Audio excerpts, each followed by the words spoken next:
July 30th and 31st. We have a lot of major speakers that we've yet to announce and a lot of great content that we'd like to share. So let's get this started. And first up, I'd like to introduce David Hargreaves of Beyond.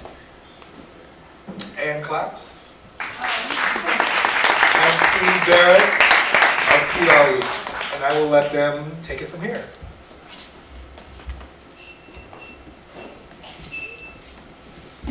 Thank you. Well, thank you for coming along this evening. So we have one microphone between the two of us, so we'll have to play a bit of microphone tennis between us here. Maybe before we start, it'd be good to get a feel for the audience. How many people here are from agencies? Startups? And bigger brands? I don't know how to define bigger brands, but okay, cool. So the subject, as Sean said, is brands as publishers, and there's no particular script we've put together for this, so we can definitely keep it very informal. So if people have any questions as we're talking through this, then please do just stick your hand up or shout out, and we'll tackle them as we go along. So maybe I'll start the ball rolling, and I know Steve has been in San Francisco for, I guess, what, best part of three months now? And one of the things that Steve's been doing is you know, looking at this whole area of, he's editor of PR Week, and the sort of the convergence of PR and content marketing is definitely at the forefront of his mind. So maybe start off and just asking his general views on content marketing and brands as publishers, coming at it from the sort of the world of PR Week. Thank you, David, and thanks everyone for coming. Nice to be here. Yeah, I guess the reason I'm over here is we're launching a new product called The Hub. It's kind of a spin-off brand to PR Week. And the thinking behind that is that if you were launching a publishing brand now, would you necessarily tie it to a specific discipline, such as advertising, media, PR, or digital? So would you call it Ad Age? Would you call it Ad Week? Would you call it PR Week? And the answer, I hope, is probably not, because those disciplines are merging into one space. And what a lot of marketing and communications is these days is discipline neutral. So we're launching something called The Hub. It's going to be based on the West Coast, and it's going to be reflecting that world of content, innovation, entrepreneurialism, the sort of things that are in the DNA of the West Coast, not just the West Coast, but we feel this is the right place to anchor it. And content, I think, is one of the biggest drivers of that. Content's not a new thing. It's been around for years, but it does seem to have become the buzzword du jour, if you like, especially over the last 12 months. And so what we'd like to do is dig a little deep into what it actually means. Is it just the latest trend? Is it a fad? Is it going to be here to stay? What does it mean for brands? How do you do it right? How do you get people to share it? And I suppose one of the things I wanted to start with would be to say, anybody can create content, and PR people have been doing it forever. Everybody's been doing it, but the key to it is to create good content that people actually want to access and they want to share, either with their friends, with their peers. And that's the key, really, to brands. And I think that the attitude to brands and content has changed over the years. I think the idea of someone like Procter & Gamble, for example, producing those videos they did last year for the Olympics around the Mons thing. I'm not sure that would have happened a few years ago. Procter & Gamble didn't even really promote P&G as a brand. It saw itself as a house of brands rather than a branded house, but that's changed. Mark Pritchard is the he calls himself the Chief Brand Building Officer at Procter & Gamble. They don't have a Chief Communications Officer anymore. That is part of Mark's responsibility as well. And he calls his communications team the producers. So that's one of the biggest brand guardians in the world, really totally changing the way they're doing marketing, the way they're doing communications. And that is a pretty big change. Yeah, I don't want to dominate this, but we've only got one mic. So. It's a bit weird passing this microphone between the two of us. The other example, which I think is a really good one, has anyone seen the Coca-Cola video, Liquid Content? Put your hands up if you've seen that. It's an amazing, if you've got 18 minutes spare, it's a really amazing video all around how Coca-Cola has fundamentally re-engineered its marketing team around content. So they now organise themselves into, there's a sort of content team, there's a distribution team, and then there's an integration team. I'm not quite sure what the integration team does, but apart from integrate. But it is a really great video, and it explains really well the concept of how sort of, you know, creating sort of organically interesting content is fundamentally changing the way they think about marketing across the entire spectrum. So I definitely urge you to take a look at that. When we were talking about this in advance, we were also thinking about, you know, what are examples of, you know, great brands that, or brands that do sort of content marketing and are doing a really great job of being a brand as a publisher. And I guess it would be maybe interesting to ask you guys what you think. Are there any brands that really stick out in your minds? Yeah, at the back there. Heineken. Could you just explain why I say that for the people who haven't seen what Heineken is doing? Yes, they're creating a lot of content strategy for football. I don't know if you guys see the ads and like how they're like pushing people who are not that good into beer or into football per se to start watching this brand and see what it's doing. Yeah, definitely. Any other brands which? Red Bull. Red Bull, yeah, they're the sort of poster child in some ways, aren't they? The jumping out of space, in particular, as a media. And yeah, the back. I would say Buick or even Lincoln kind of reintroducing their brand as a brand for a different generation and reinventing the brand in terms of introducing a new, a reinvented brand to the market. Definitely. When we were thinking about this, we were actually thinking about what is a brand as publishing, what is content marketing, and what's the difference between content marketing and I don't know, native advertising. And we did look at Wikipedia to see what they said. But yeah, I mean, it's an interesting question, isn't it, in terms of what is the difference between native advertising and content marketing? Yeah, I think brands and agencies are forming interesting relationships with media owners compared to the past. So if you look at something like what Edelman did with BuzzFeed around their client Schick razors, it's a totally different way of doing things, and it goes way beyond an advertorial. I think in the old days you would have thought of native advertising as maybe an advertorial.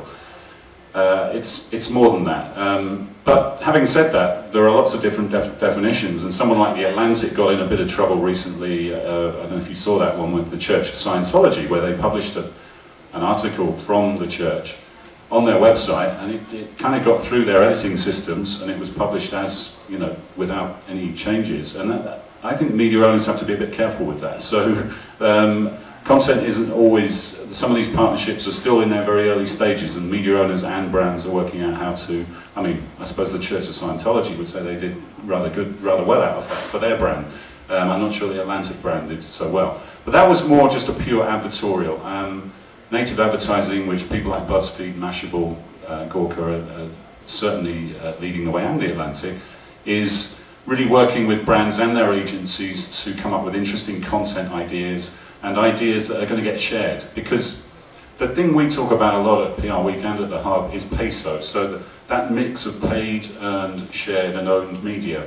And I think that the balance of that has shifted a lot in recent times. So, you know, nobody's arguing here that advertising is dead, but it's just got a different place in the priorities and different types of advertising. So, and when you're producing content, you can't just look at it in a vacuum.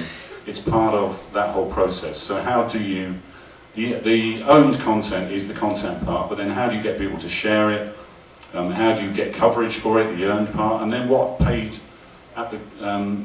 stuff do you need to do around it? So it's not one size fits all, it's a mix, and the people who are doing it best are really taking full advantage of that. I guess just off the back of that, another really good example is, I'm sure everyone is familiar with, is Open Forum, which is the American Express site. Is anyone here from Federated Media? No. So something Federated Media did, and Open Forum, I mean, it's interesting in a way because I mean, it's essentially a destination for small and medium businesses to get sort of hints and tips about, you know, running a small business and covering all the sorts of issues that you face as a small business owner. And I mean, it's phenomenally successful, and it's an incredibly powerful site when it comes to essentially selling American Express, you know, products to small and medium businesses. And there's some amazing sort of conversion stats around it. But I mean, interestingly, it is an editorial destination. But the way it was sort of set up was Federated Media owns the monetization rights to a whole bunch of bloggers. From Guy Kawasaki used to own the monetization rates for Mashable, but Mashable ended up going solo. But essentially, what they're doing is they're essentially paying these long-tail bloggers to write content that is then, you know, hosted on openforum.com. And then promoted through all of these sort of like long-tail blogs as a means of sort of, you know, harvesting traffic. That was how it was originally done. So it was a sort of classic case of you got editorial content, but there's a very strong paid element to it to then driving traffic back to openforum.com. And now it has built an incredible audience. And companies like Intuit are now doing very similar things, I would argue. And then Beyond is working with a number of brands on similar concepts. This notion of a brand both creating and curating content from influences in whatever space it is. So it looks like you're back to this. Yeah.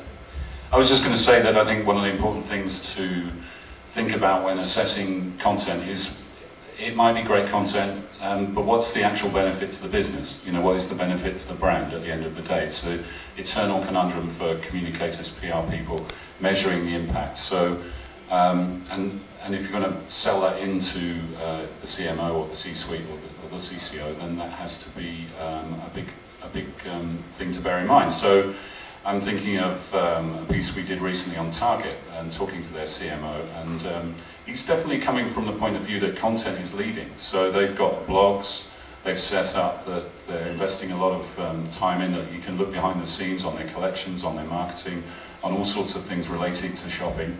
And the way he justifies it is that the people who sign up for a Target loyalty card are going to spend more money at Target, and the people who engage with their content, they can measure that they're more likely to sign up for their loyalty card. So you can actually track that line through the content to signing up to the loyalty card to actually getting more sales at the end of the day, and that's what it's all about. Another interesting company is Trulia. They do some fantastic content. They've even got they're even breaking news stories that get picked up by the national media because they have a luxury blog talking about celebrities and sports stars' properties. So whenever a sports star or celebrity moves house, they profile the new property. And they're breaking stories that other outlets are now picking up. So, and they're doing lots of interesting stuff with their data. For example, around St. Paddy's Day they did, which is the most Irish city in America, which you won't be surprised to know is Boston. But that actually gives them, a lot of their surveys and their data gives them a story that gets picked up by the whole of the media, but then it can slice and dice for each city and territory.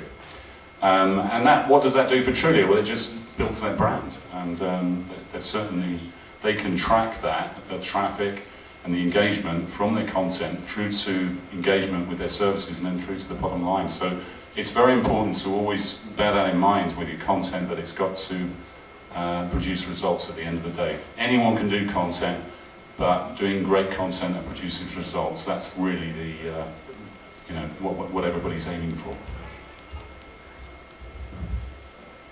How many people here from PR agencies, just out of interest? Okay, so a few. So and I think that's one of the challenges for PR agencies in some ways. So I guess I am a PR guy for 20 odd years, and then set up Beyond, which is a digital agency based here in San Francisco, but also got offices in New York and London. And I think one of the challenges we were talking earlier that PR people, just inherently, they get content in a way that sort of advertising and marketing people don't necessarily. I think the challenge for people on the PR and comms side of the fence with this whole subject of sort of content marketing brands as publishers, call it what you will, is that piece that you talked about, which is then tracking, tracking clicks from content through to, some sort of business impact. And I think that level of analytics and content analytics is something which, PR people is not sort of naturally sit